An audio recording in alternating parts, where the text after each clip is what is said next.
Roger A. Mitchell. Dr. Roger A. Mitchell. 1, 2, 3, 4, 5. Good there? Perfect. Thank you.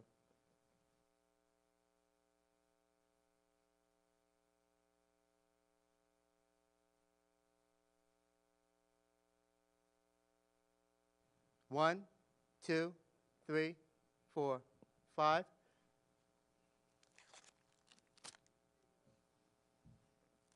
Good there.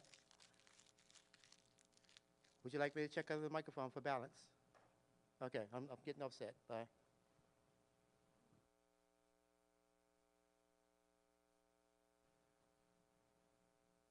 Do it or not? 1, 2, 3, 4, 5.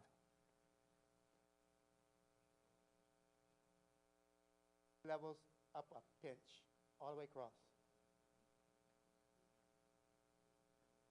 Let me give you one more check. 1, 2, 3, 4, 5. Better. Thank you.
And now, we bring you the following live press announcement from D.C. Mayor Muriel Bowser.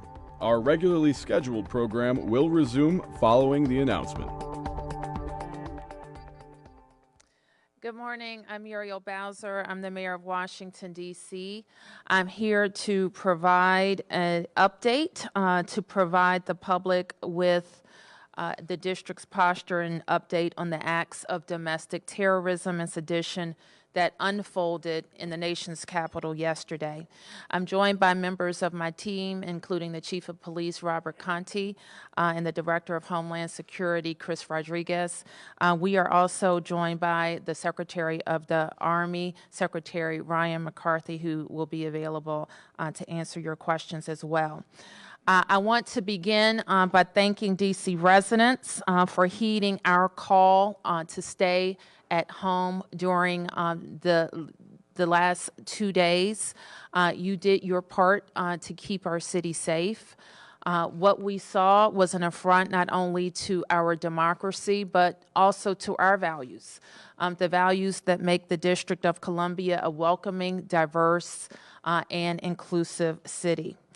I also want to thank the men and women of the Metropolitan Police Department for responding to the United States Capitol Police's request yesterday for backup and quickly restoring order to the Capitol building. Their heroic acts yesterday demonstrate what true patriotism is. Chief Conti and I joined Chief in touring the city last night and had the opportunity to see our police at work. And so we want to thank them for everything that they do, not only in supporting the federal response, but in keeping our city safe as well. Overnight, as expected, the Congress affirmed President-elect Joe Biden and Kamala Harris, and it is official, that certification. Joe Biden and Kamala Harris will take the oath of office on January 20th to be the 46th president of the United States of America. We know and we all knew that the end result of this free and fair election would be the oaths that they take on January 20th.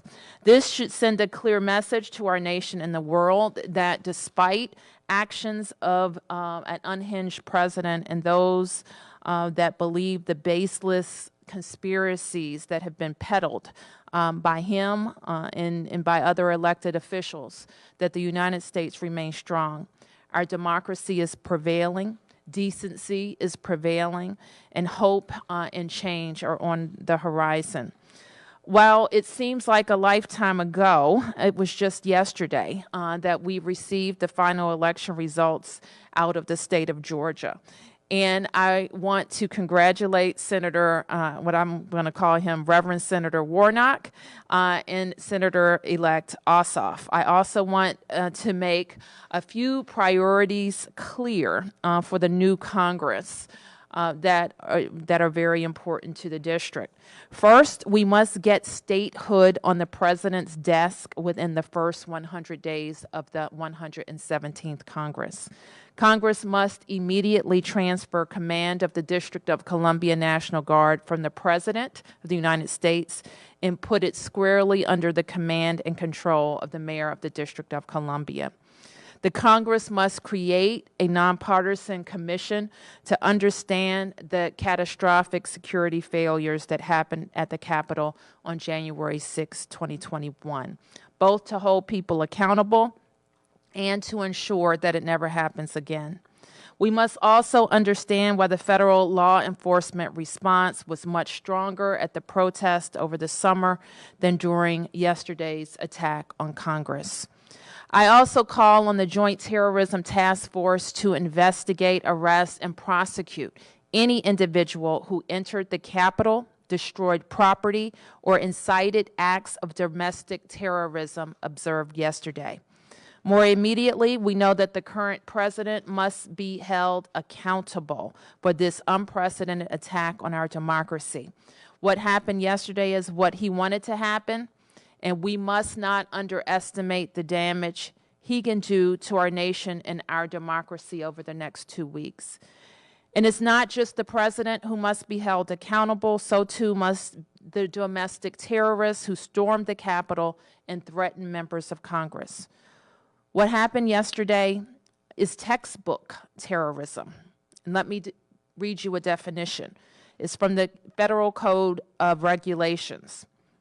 It's defined as the unlawful use of force and violence against persons or property to intimidate or coerce a government, the civilian population, or any segment thereof in furtherance of political or social objectives.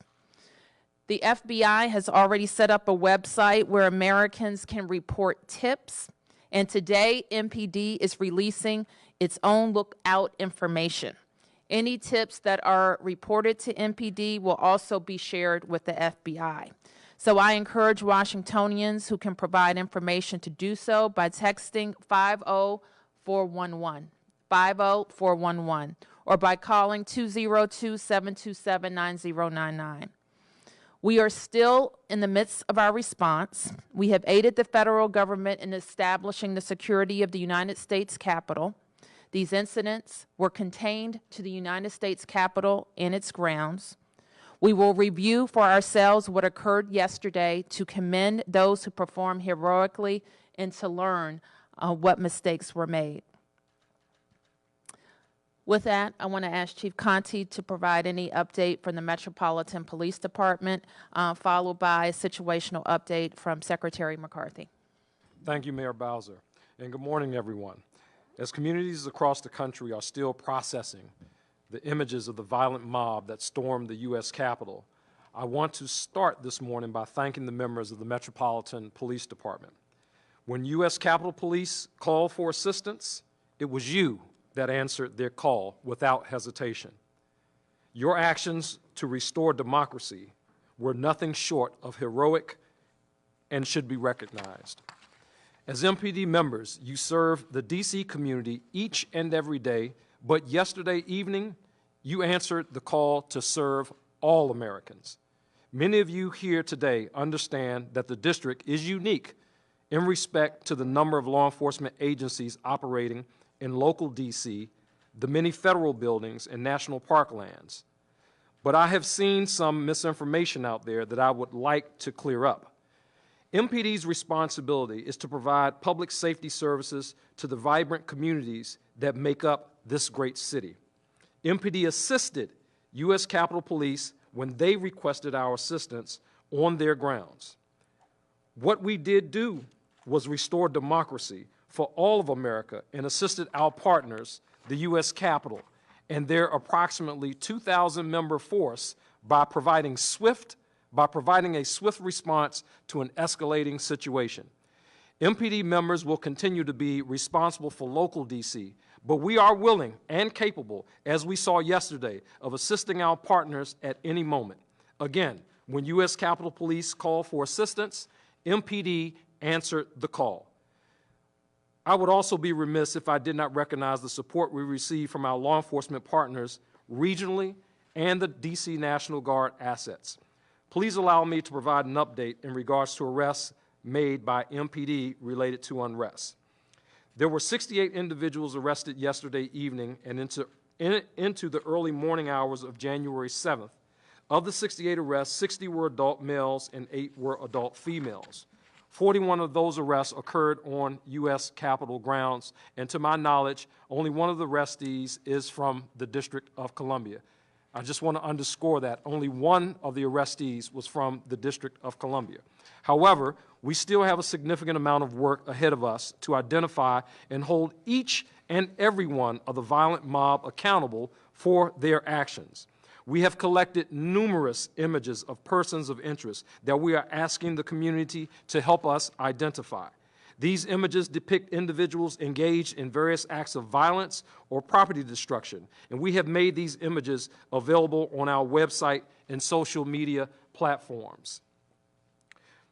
We shared these images last night with the DC Bids, the hotel associations, and other community partners, along with the FBI. We also have shared these images with the regional airport authorities. As we speak, we have members of the Metropolitan Police Department that are scouring the area hotels, businesses, et cetera, trying to identify some of these individuals that still may be taking up residence within our city. The FBI, we're working closely with them to aggressively pursue those responsible for these shameful and violent acts. You can help by taking a moment to view them and provide us with assistance. Again, they have been publicly released on our website. Anyone with information on their identities or whereabouts is encouraged to reach out to MPD at 202-727-9099 or text us at 50411. Information can be provided anonymously. In addition to what I've already mentioned, we will also be sending these images out across the country to the FBI offices in every state. We have authorized a reward of up to $1,000 for information that leads to the arrest and conviction of persons responsible, and I should add that we already are receiving information and valuable tips from residents and people who have identified some of these individuals. We will continue to assist the United States Capitol Police with security without compromising the quality and professional police service to our district neighborhoods. Residents and visitors should continue to expect traffic disruptions and a large law enforcement presence in and around the National Mall and U.S. Capitol. Now, I would like to take this opportunity to provide the identities of the persons that lost their lives yesterday. As I mentioned late yesterday, the Metropolitan Police Department is handling the investigation of the U.S. Capitol Police officer-involved shooting that occurred in the House lobby area. The decedent in that shooting has been identified as 35-year-old Ashley Pameton. Ashley, also known as Ashley Babbitt of Huntington, Maryland. This remains an active MPD investigation. There were 3 additional deaths that occurred, which we believe all to be the results of medical emergencies. The decedents have been identified as 50-year-old Benjamin Phillips of Ringtown, Pennsylvania, 55-year-old Kevin Greason of Athens, Alabama, and 34-year-old Roseanne Boylan of Kennesaw, Georgia. Lastly, I would like to thank all of D.C. and our neighboring jurisdictions in Virginia, in Maryland, for adhering to the mayor's and the governor's curfew orders. And now I can turn it over to Secretary McCarthy. Thank you, Chief Conte, Mayor Bowser. Yesterday was a horrible and shameful day in our history. But one thing we did see was incredible leadership by Mayor Bowser and Chief Conte, and saw the best of this city. When they called us over at the Pentagon, we started getting awareness yesterday afternoon about the breach within the Capitol, and quickly worked to move our resources forward in support of Metro PD and the Capitol Police, and responded, and truly saw some incredibly heroic things from the Metro PD and our D.C. Guardsmen. Very proud of those men and women. At present, the entire D.C. National Guard has been mobilized. We have also received the support from the state of Virginia, Maryland, Pennsylvania, New Jersey, Delaware, and New York. There will be 6,200 Guardsmen in total by the weekend here at the U.S. and the U.S. National Capital Region, in support of the D.C. Metropolitan Police Department, as well as the Capitol Hill Police. At present, we have over 150 personnel up on the Capitol grounds, and we will have 850 on the Capitol grounds by noon today. At 9 a.m. this morning, we began erecting a 7-foot non-scalable fence, which will be from Constitution to Independence and First Avenue to the in front of the pond right there in front of the Capitol, that road right there. So these personnel and this security measures will be in place for no less than the next 30 days. And we'll be keeping all of these support mechanisms in place in constant coordination with the Capitol Police and the Mayor's office. Thank you. Thank you, Mr. Secretary. We should have also noted that we are joined by the Deputy Mayor, Roger Mitchell, as well as Chief Donnelly, the Chief of DC Fire and EMS, and we're available for questions. In the House.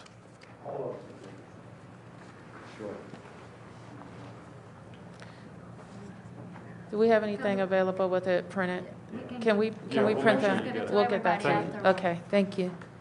Mayor Bowser, given yesterday, I mean, I was Can out you on the just- streets. I saw Can you MP just introduce yourself Pete before? Montine with CNN. Saw Okay. MPD making arrests for the curfew. Saw MPD out at the Capitol. It seemed like MPD was out in numbers, but Capitol Police were not. What do you say to that? How do you classify Capitol Police and their response?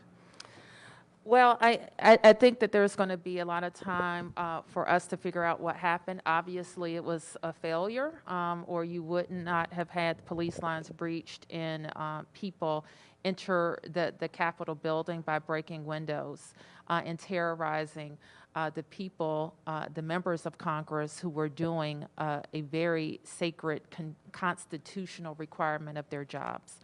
So clearly, there was a failure there.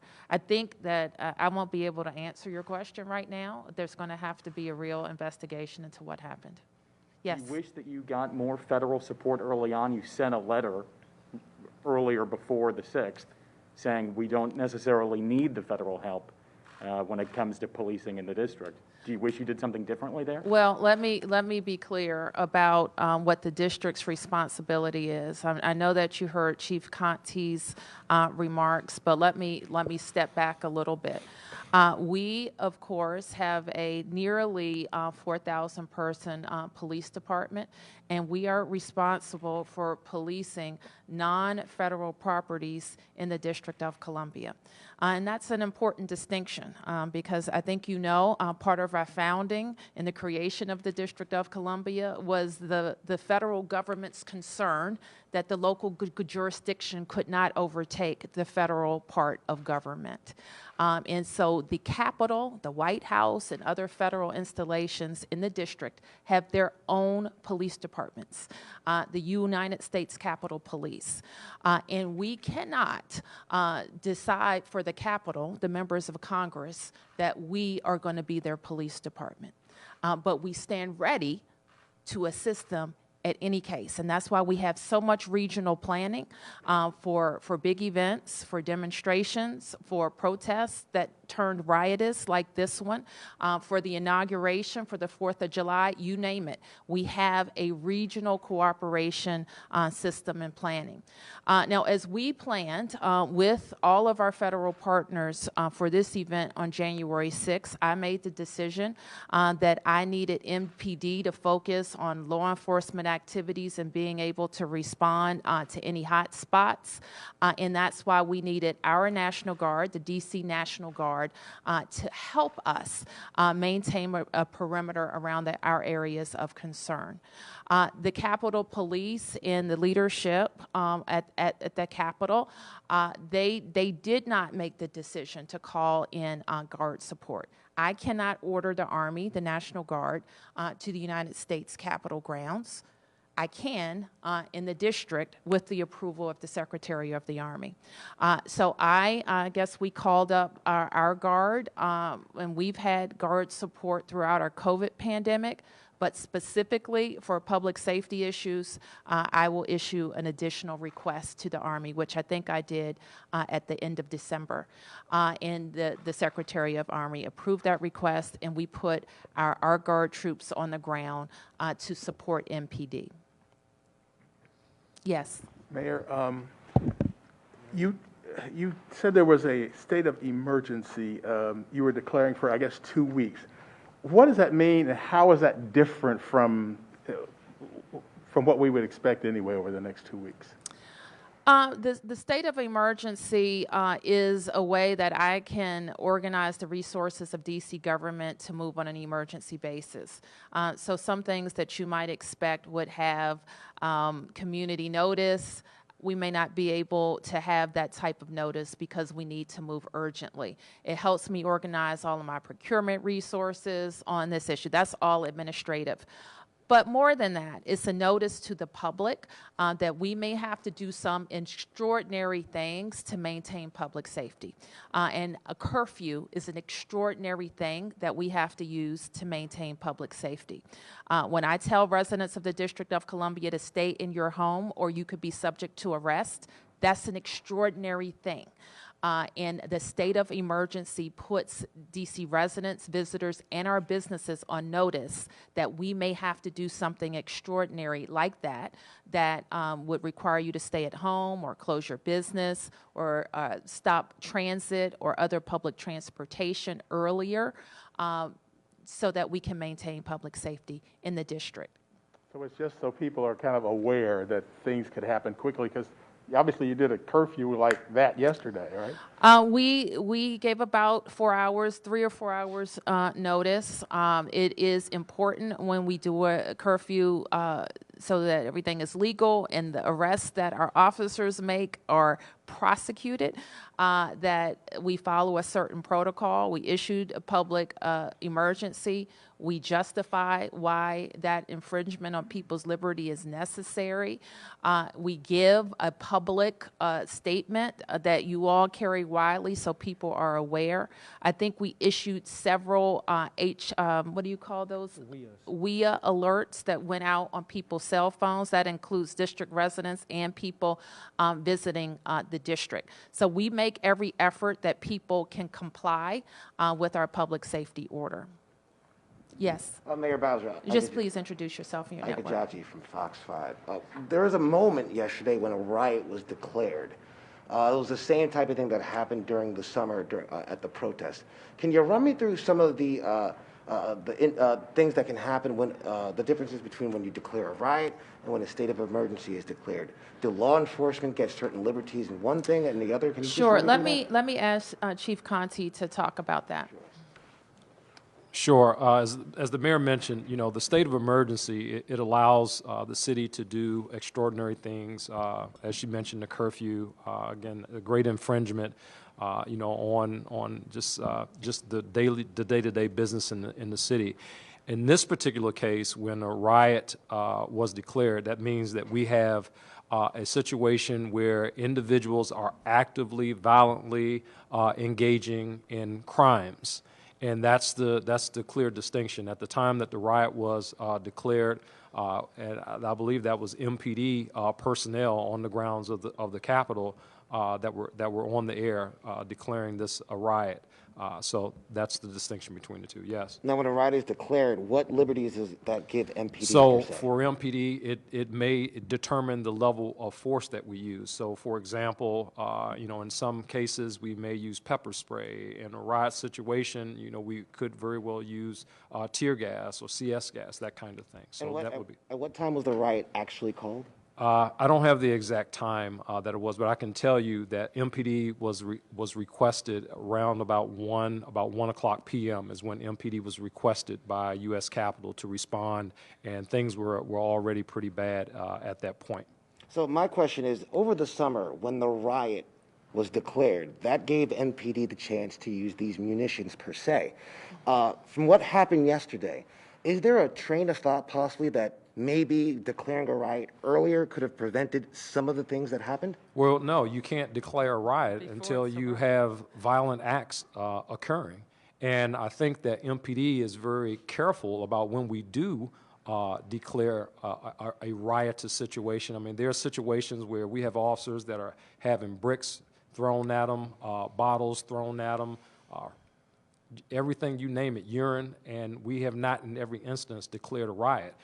In this one, we had projectiles being thrown at our officers, and we had people trying to breach the United States Capitol, in the nation's capital. I think, if anything, I mean, that certainly warrants declaration of a riot, and clearly we experienced that yesterday. Yes. Yes, Michael Bryce Sadler with the Washington Post. For Chief Conti, perhaps Chief Donnelly, the 3 decedents who died from medical emergencies yesterday, have we determined whether they were part of the riots or other people who were on Capitol grounds? What was that question, Michael? My question was for the 3 people who died from medical emergencies yesterday. Thank you. Yes. There were a lot of people on the grounds of the Capitol yesterday, and I guess the extent that we can say right now is that they were on the grounds of the Capitol when they experienced their medical emergency. Okay, but you can't specify. I can't beyond that. specify. Okay, and then there was a stabbing yesterday at 12th in Pennsylvania, and separate shootings on 200 K Street Northwest and also 9th and N Street Northwest. Have police determined if any of those were related to the unrest in the city? It does not appear that any of those were related to the unrest in the city, and those matters are actually actively being investigated, but it does not appear they were related. Okay, thank you. And then for Mayor Bowser, could you talk about how the events of yesterday will impact how the city is preparing for the inauguration? I can't speak to you with any specifics at this stage, Michael, but we will be looking very closely at what we learned, what's happening at the Capitol, working with congressional leadership and the Presidential Inauguration Committee. Okay, thank you. And then, But you did hear the Secretary offer two very important points already. That the fencing that is going up around the Capitol, non-scalable fencing, will be in place through the inauguration, and the guard strength that will be coming on the ground by this weekend, up to 6,200, will be available through the inauguration as well. Which is a larger composition of personnel than you would have for a standard inauguration. thank you. And then just one follow-up there for you, Secretary McCarthy. The black fencing, you said at least 30 days or no more than 30 days that will be erected? At a minimum. At a minimum. Okay, Yes, thank you. and we'll work that in coordination with the city as well as the Capitol Hill Police. Thank you. Yes, Mark. Mark Seegers, NBC Washington. Two questions for Secretary. One, could you, and I tried to follow along, could you repeat the specifics about the fence? Will it completely surround the U.S. Capitol complex, the fencing? Could you just Yes. give those specifics one more time? Yes. So Constitution to Independence first, and then the road there in front by the pond, it'll be all the way around. And how high will that be? 7 foot. 7 feet, Non-scalable. Compare that to what we see at the White House. This is what was available. We worked through this solution midstream yesterday, and we were on the phones to get, as quickly as possible, a capability in place to extend the perimeter of the National Capitol Complex. We could get as many Metropolitan Police officers out into the streets so that in the event that if this was to recur again or downstream, Chief Conte would have as much flexibility with his police force as possible, and we could take over the static security positions. And I appreciate it may not have been your decision, and we know it certainly, the chief and the mayor said it wasn't their decision, but what can you tell us about the lack of preparation prior to yesterday on the part of the U.S. Capitol Police, and why in months prior we saw troops surrounding the U.S. Capitol when other protesters were coming, but yesterday we didn't see anything. Why were there no troops or any other backup security there yesterday, given what we all knew in the public domain? You must have had better intelligence than we did, but we all knew that this was possible, if not likely. Well, we don't have, we rely on our intelligence from law enforcement and local police, obviously, but with respect to the pre-coordination, to the mayor's point, those things are all being looked at. There were discussions previously with the Capitol Police and others, and no request of the D.C. National Guard were made. Obviously, it is a different branch of government, so we have to be requested to come onto the grounds. Yes. Hi, Jane Recker, Washingtonian. Mayor Bowser, correct me if I'm wrong. My understanding is that with the public emergency, any curfews, business closures, that's going to be kind of a day-to-day decision based on the threat in the city. Is that correct? Yes. Okay. On the curfew question. Okay. Yes. All right. And then what can residents expect over the next, weeks or so? I mean, I know that there's supposed to be another meeting of the insurrectionists around the inauguration, but in the interim, what are you expecting? I mean, we have residents questioning, should I take off work to get groceries? When should I walk my dog? What do you foresee in the coming days? I think D.C. residents should go about living their lives. And if there is a need, as I did over the weekend leading up to this, to ask them to stay away from certain areas, I will do that. I don't have that request at this stage. So right now, we want them to go about their lives, be signed up for our alert systems. Chris? Yes, thank you, Mayor. So we would really encourage our residents and any visitors to the District of Columbia to sign up for Alert DC, and that can be done at alertdc.dc.gov. And so that's the way that, based on what the Mayor and the Chief were saying, during an emergency situation, and certainly with the Mayor declaring an emergency declaration, we will push real-time information to our residents and visitors through Alert DC. And let me just say something also very specifically. We asked our residents not to participate in counter-protest. We asked our residents, not even the regional residents, and their county executives and leaders asked them not to participate in counter-protest. And I know for a lot of people, I've gotten text messages, that was a hard thing to do because they wanted to fight back. But just imagine if our police had to also police protest against the people who sieged the Capitol. So it was very important that the police could focus on them. So we're going to continue to ask our residents to listen to our guidance, but go about your lives. DC government, we're already on modified operations because of COVID, but our facilities that are having in-person activities continue to do so. Mayor Bowser, how upset does it make you to see the federal response on Black Lives Matter Plaza during the protests there and around Juneteenth, and then see yesterday? By comparison, you mentioned that earlier. How upset does it make you? What I'm upset about, I'm upset about what this president has done to our city and our democracy. I'm not prone to wild swings of emotion because we have some work to do to find out what happened to make sure it doesn't happen again. And that's my job right now. And that's the job of everybody here. I'm upset that my police officers were put in harm's way when they were just doing their jobs. And I'm even upset that somebody died in that building who was breaking into the building. We should all be upset about all of those things. I am heartened that our police and guards people were able to get control of the building and that our lawmakers went back into that building to vote. I'm upset that 706,000 residents of the District of Columbia did not have a single vote in that Congress yesterday, despite the fact that our people were putting their lives on the line to protect our democracy.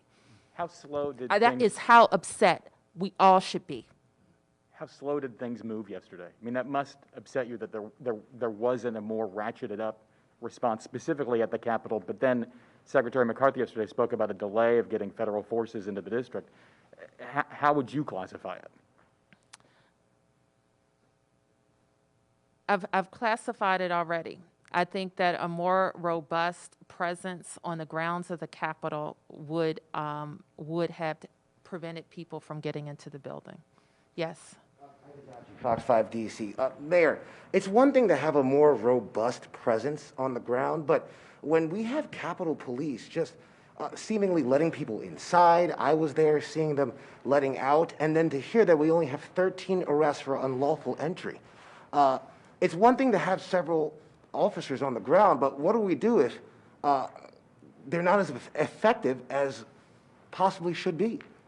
I think you've laid out another question that it will be subject to investigation. I think that's an important question. We not only need people, we need effective deployment of those people. Yes. Mayor, what do you, Sam Ford with Channel 7. Mayor, what do you all know about these groups like Proud Boys, QAnon, militia group? Were they involved in this, and are they among the people arrested? I don't know that we can say that right now, Chief. Yeah, I don't know that we can say that right now. I think it's safe to say that, we had certainly people who were like-minded with all the rhetoric that has been going on that did what they did at the U.S. Capitol yesterday. But beyond that, you know, I won't give credit to any particular group. What were the injury numbers, Chief? For the our police officers, initially we were at 14 initially, but that number went up to about 56 over the course of the night. And I got to tell you, there was a lot of valiant fighting by the members of the Metropolitan Police Department there. At one point, several officers, as a result of munitions and pepper spray and tear gas, being able to step off the line, be triaged quickly and back on the line to try to ensure the safety and security of our Capitol building. So just a tremendous amount of heroic acts. I have one officer who's still in the hospital right now. He was snatched into a crowd. He was beaten. He was kicked. He was tased several times. So, yeah, they fought. They fought very hard yesterday. 56 MPD officers. That's correct, sir. Yes. Chief Conte, a clarification on the arrests. I'm seeing that 25 arrests were made for curfew violations and unlawful entry on the Capitol grounds. I'm wondering if there were any arrests made just for unlawful entry on the Capitol grounds, or if all of those arrests were in curfew violation. So all the arrests that occurred after 6 p.m., the initial group of 25 or 26, whatever it was, those arrests were right on the Capitol grounds. This was after the mayor's curfew was in effect. We gave the order. Individuals were still there, which we're required to do. We gave the order. Individuals were still there, and we placed those individuals who were there, we placed them under arrest. MPD was able to do that. So that was really kind of the balance. And the goal was for us, as we were able to secure the perimeter and have a strong perimeter, to make arrests and then start working our way out. The balance of that was as MPD members worked through the streets of the District of Columbia to ensure the safety and security of our businesses and residents, especially in the immediate areas surrounding the Capitol and some of the areas where we know that some of the people that were involved in this were congregating. MPD members were able to make additional arrests over the course of the night. So there were no arrests made for those who unlawfully entered the Capitol building until 6 p.m.? Yes, ma'am, that's correct. Okay, and then I think people are a little confused at just the low numbers of arrests that were made. There's videos of hundreds of people coming into the Capitol. Can you explain a little bit why those numbers are so low? What happens? Do people leave? Is this an issue of not having enough people to manage it? No, sure. I can tell you, I mean, probably not many people in this room have been in the midst of a riot or an insurgence like that. And the first thing that you have to do is to regain control. You have to establish control of the situation that was going on. The men and women of the Metropolitan Police Department went into a situation that was already out of control. So once control was established and that perimeter was established, then and only then are we able to safely make arrests. Because as you begin to make arrests, now we get into additional use of forces, additional injuries of officers, and potential additional injuries of the people that we intend on arresting. You know, we have a responsibility to ensure the safety and security, abide by the Constitution and all of that, and we intended to do that. So we made the arrests that we made in front of the Capitol. After that, we went forward and we made additional arrests, and we will continue to work with our federal partners. There are a lot of people that are on that we have listed on our website. There are a lot of people that are in these images, and we know that there are people across this country who can identify these individuals. This is where the community comes in and help. These are clear images. Some of these images, there's no mistake about who some of these people are. So we're asking our communities to call in, whether it's a community here in the District of Columbia or as far as West Coast, it really doesn't matter. Call into your local FBI office, identify who these individuals are, and let's hold them accountable. Yes, sir. Yes, sir. Ashraf Khalil with the Associated Press. Mayor Bowser, if you were a governor, how would yesterday have gone differently for you? What would you have been able to do differently, and on what kind of a timeline? The difference would be when we become the 51st state, or before then. Our Congresswoman has a bill in the Congress right now to give the mayor control of the D.C. National Guard. What's different is we would not make a request to the Secretary of the Army for guards support. We would not be restricted in any way from how to deploy the guard, so we wouldn't have to clear a deployment plan with the Secretary of the Army. We could be nimble in how we change it. If we have a deployment plan that was approved, for example, that limited the guard to the traffic box or to 9th Street. If we find out during the course of the response that needs to change dramatically, then I, as mayor/governor, would make that determination. That's the big difference. What wouldn't be different as governor would be my ability to put the National Guard on the Capitol steps.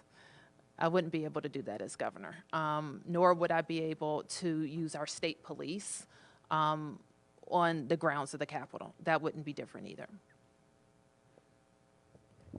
Yes, and we're going to take one more round, and then we're going to wrap up. Yep. Sure. I want to address some images that were going around on social media of some of the protesters and rioters celebrating indoors at the Alibi Bar, as well as the lobbies of some hotels across town, packed into crowds, not wearing masks. What is going to be done? What kind of fines are going to come to these businesses? I realize that the hotels can be a trickier situation, but with the Alibi, that is a bar that allowed for indoor dining, indoor drinking. What's going to be done with that? We'll have to investigate that. I saw one, for example, when we were driving around where that was the case. There may be hotel guests, and we will see what violations of their business license occurred. Any other? Yes, Mark. A question for you, Mayor, and a question for the two gentlemen. Mayor, and I know you've been asked this in one way before, but what is your fear, after seeing what we saw yesterday, what is your fear that could happen on January 20th, and what steps might you take that we haven't seen thus far that you might be considering to maintain the peace? And do you think there should be a public ceremony? Well, Mark, I think that we're obviously concerned about the 20th. We're concerned about the days leading up to the 20th. But I think we as Americans have to also ask ourselves, is this going to be a new normal in America? Regardless of if Donald Trump is the president, are people still going to be inspired to violence and to try to overthrow institutions of our government? So I think that frame for everybody has to reset, because it may not end on the 20th. And so that, for us, as we think about it as the nation's capital, that means a whole different level of policing. I sit before you right now with a force that's 3,700 strong, but shrinking. I sit before you with local laws that affect how we approach First Amendment demonstrations that may turn to riots. I sit before you with a $100 million bill that the federal government owes us from the last 4 years of helping the federal government police First Amendment demonstrations that are increasing in number and complexity. So all of those things, as we move forward, not just for the 20th, but as the mayor, the chief executive of the nation's capital, host to the federal government with a force that supports federal forces, we have a lot to think about if this is going to be a new normal in America. If I could just follow up with the chief and the secretary about intelligence, what can you tell us about the intelligence you had leading up to yesterday, and was there any intelligence that suggested that there would be an attempted breach of the U.S. Capitol? There was no intelligence that suggested there would be a breach of the U.S. Capitol. The intelligence leading up to that, we won't talk specifically about the intelligence that we had, but we anticipated certainly that there would be an increased number of people into our city. In comparison to the previous two demonstrations, we certainly knew that. But in addition to that, the Metropolitan Police Department, under the mayor's leadership, not only did we activate the National Guard, but we also initiated mutual aid with several area law enforcement agencies before yesterday. So I think that's a really important note to make in terms of our preparation for this. So based on the intelligence, not only did we have the National Guard, but we had the National Guard and we had mutual aid services for D.C. residents, for Washington. I mean, that's really, really, really important. So I'll leave it right there. And that was why Chief Conte requested us to support traffic control points at 30 separate locations on the north side of the city to prevent vehicular movement. We're still performing that mission. I was remiss not to mention at the beginning, we have 850 on the Capitol grounds as well as 90 additional personnel, 3 per location at traffic control points, largely on the north side of the city from about 9th to 17th in Northwest. With respect to the posture leading in, we receive our intelligence from law enforcement agencies, whether they're federal or local. It was the going in position that it would be somewhat similar to November 14th, December 12th, where the types of groups that were there, but had no wildest imagination that you could end up breaching the Capitol grounds. Okay, that's our update. Thank you, everybody.